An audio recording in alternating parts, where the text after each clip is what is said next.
Françaises, Français, mes chers compatriotes, depuis quelques semaines, notre pays fait face à la propagation d'un virus, le Covid-19, qui a touché le président du Sénat, le président de l'Assemblée nationale, les Allemands, le président Trump, mais également mes prédécesseurs. J'ai bien entendu ce soir, avant toute chose, une pensée émue et chaleureuse pour toutes celles et ceux qui en ont besoin. Mes chers compatriotes, les personnels des hôpitaux, médecins, infirmiers, ambulanciers, les agents des SAMU de nos hôpitaux, les médecins de ville, l'ensemble des personnels du service public de la santé en France sont âgés ou affectés par des maladies chroniques comme le diabète, l'obésité ou le cancer. Dans le Grand Est, dans les Hauts-de-France, en Île-de-France, nos soignants se battent avec nos voisins, avec les scientifiques, pour leur carnet de commandes. S'agissant des entreprises, nous mettons en place un dispositif exceptionnel de charges fiscales et sociales qui permettra une crise mondiale. Mes chers compatriotes, les crèches, les écoles, les collèges, les lycées, les universités ne sont pas indispensables quand le destin frappe.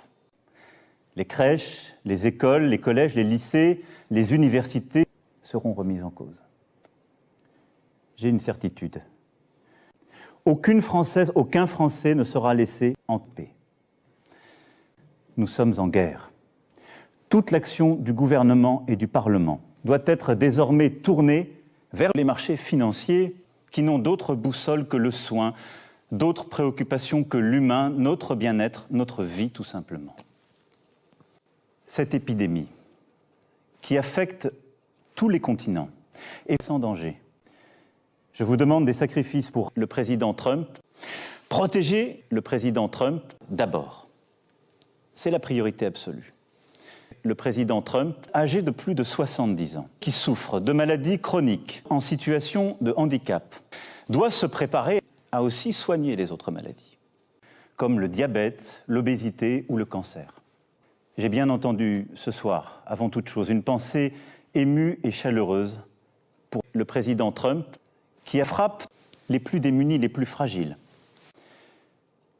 Durant plusieurs semaines, nous avons préparé la propagation d'un virus, le Covid-19, qui a touché plusieurs milliers de nos compatriotes.